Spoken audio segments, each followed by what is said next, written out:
Hey, welcome to Gold Fever Adventures. I'm Jack Tucker. I'm out here in the Harker Hollow Mountains, and I'm going to be doing me a little bit of investigation. Have you ever heard of methods trying to find gold or treasures, like with a drone or with a Polaroid camera or a digital camera?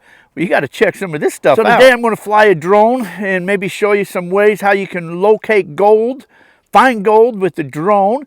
Then I'm going to take some Polaroid pictures and see if we see any of these flares. Hey, maybe we might find some gold. Anyways, hey, thanks for coming along and sharing on these adventures, guys.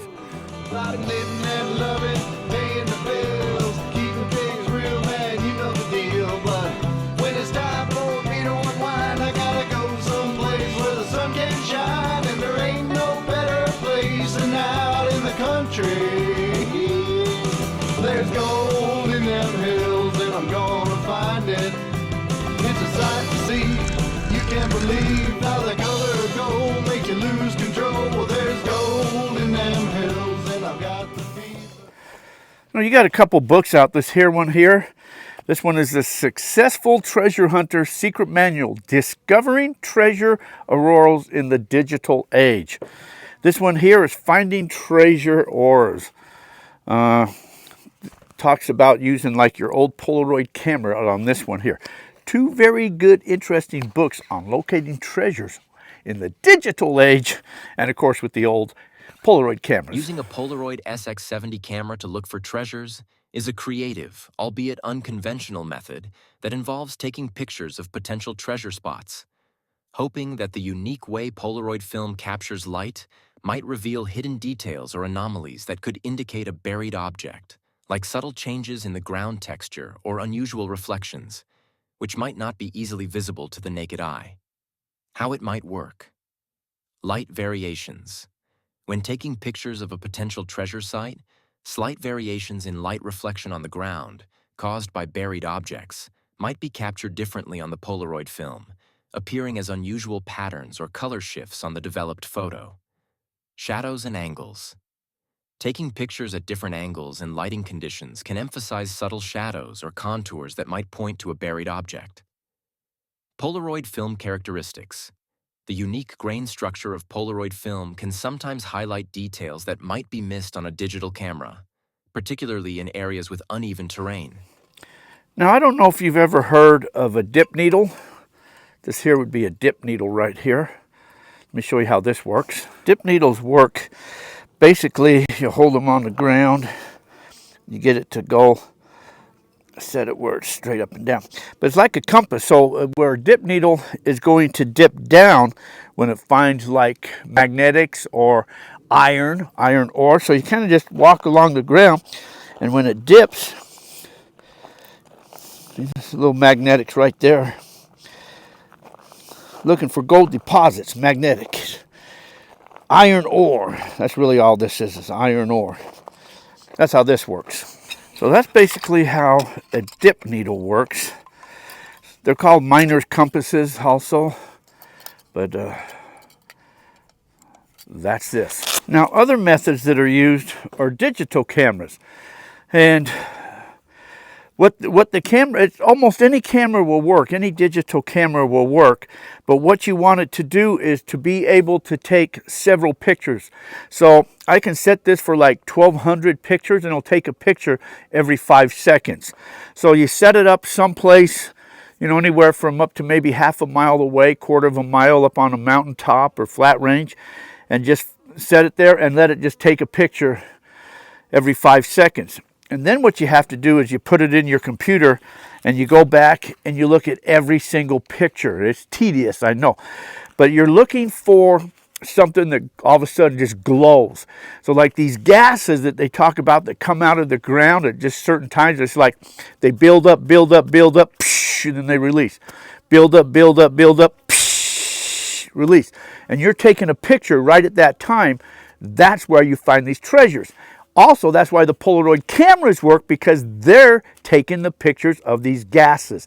Some people call them auroras or whatever, or auras, but that's what they are. Flares, that's what those are. Now, you got a couple different Polaroid cameras. This is the old SX70 camera that they talk about. And then some people say you should have a UV filter on it. This is the old SX or the old 600 cameras. Now, some people say you can find them flares with this camera. Other people say you need to have this camera, but I got both. So then what you're going to do, this here's the 600. Point it in an area where you think there might be something at.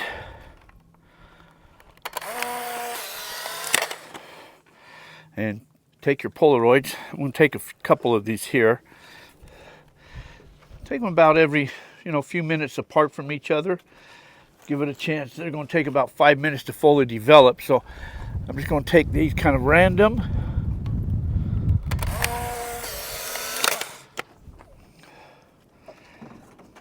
A couple different areas I'm going to take it in.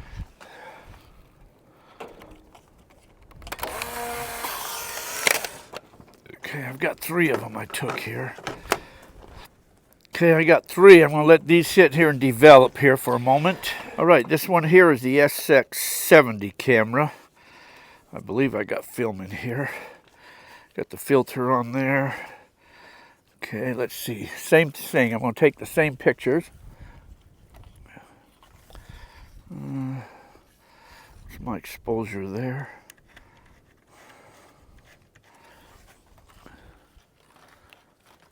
Put that on infinity. Okay.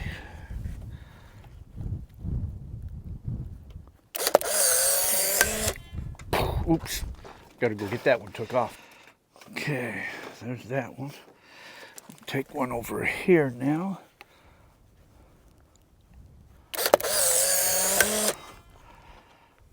Okay, there's 2. We'll take one more here.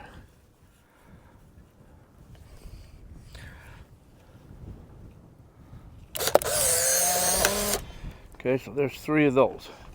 So I took 3 of these with these ones here. Everything's blowing away on me here. So I'll give those a minute to develop. These are the 600. When these develop, I'll show you what they look like, if there's anything on it once they're fully developed.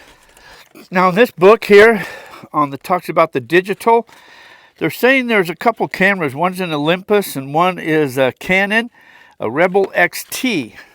So I've got a Rebel XT camera here. And what they're saying is you put an infrared filter on here and you take pictures with this one and you'll start to see a little bit of the difference of the coins. Like if they're gold or silver or aluminum, you'll start to see the glow in the ground as it puts out like this aurora or something like that there, just by taking pictures with this type of thing. So that's a cool book on the digital age on finding treasures. I think I got some really good flares with the with this SX70 camera. So I think I'm going to take a couple more.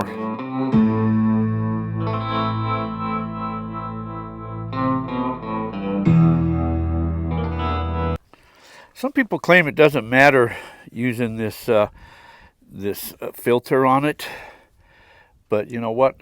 I've got it. What I read said to use one, so I'm using one. So I'm going to take some more in the same area.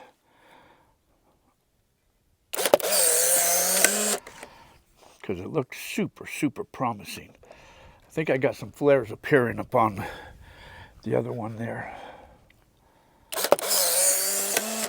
1.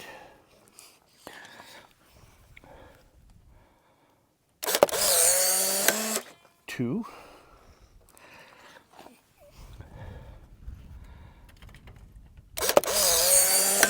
3 pictures. Okay, give these a chance to develop here.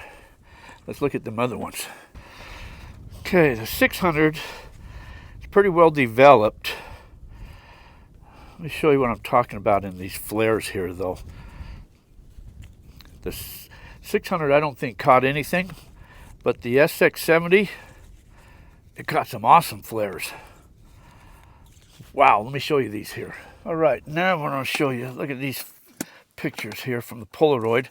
These here are from the 600 camera.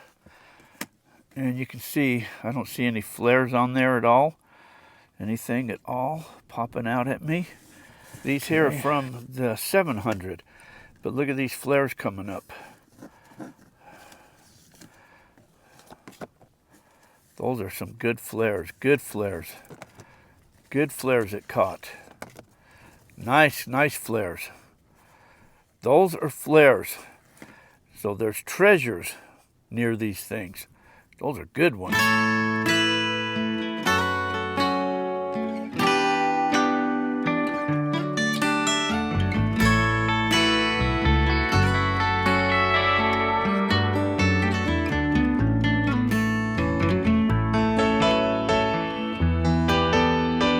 What I'm going to do now, I'm going to fly the drone around and do some investigation with it.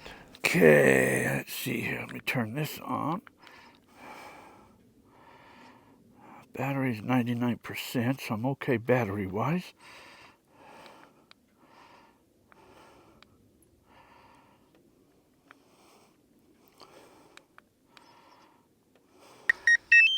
Take off. The home point has been updated. Please check it on the map.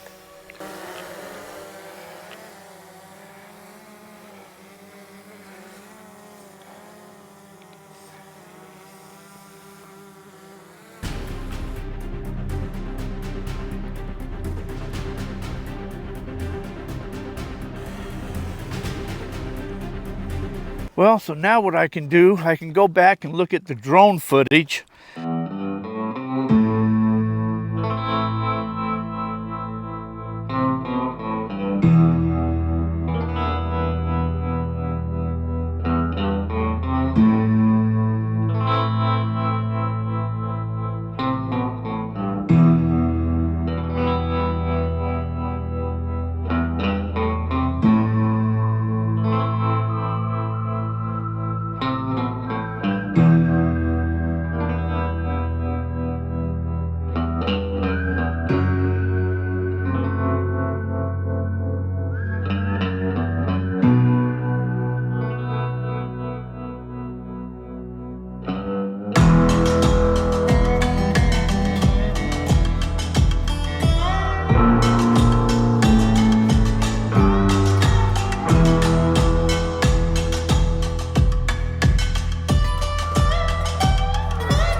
And if you'll notice in some of the drone footage, what I could see was the terrain, kind of how the water ran. And since you know that everything is going downhill, gold is flowing downhill. So if you get to some of the higher spots where you can see kind of the direction where it's flowing at, it'll give you an idea where to dig. Plus in some of the washes, you can look in the washes and maybe see some of the different color variations. Maybe you might see some of the rocks where the old timers threw up on the benches or dry wash piles. So the washes can be a good indication. Maybe there's some shafts inside of these washes that you can't see. So flying the drone around gives me an indication, kind of the area and what I'm looking for, so I can look at that footage later and see what that looks like. Anyways, I'm out of here. I think I got me some good treasures. You know what, I may have to just swing the metal detector while I'm here for a moment. Hey, anyways, I want to thank you guys coming along, sharing on all of these adventures. Please get out, create your own adventures. Leave me a comment down below, will you? Hey, if you think I'm crazy, leave me a comment that you think I'm crazy. But hey, please like, share, and subscribe. Make sure you subscribe to the channel. Sure appreciate all you guys. Hey, anyways, you guys all take care. Have yourselves a fantastic day. And thanks for watching, everyone.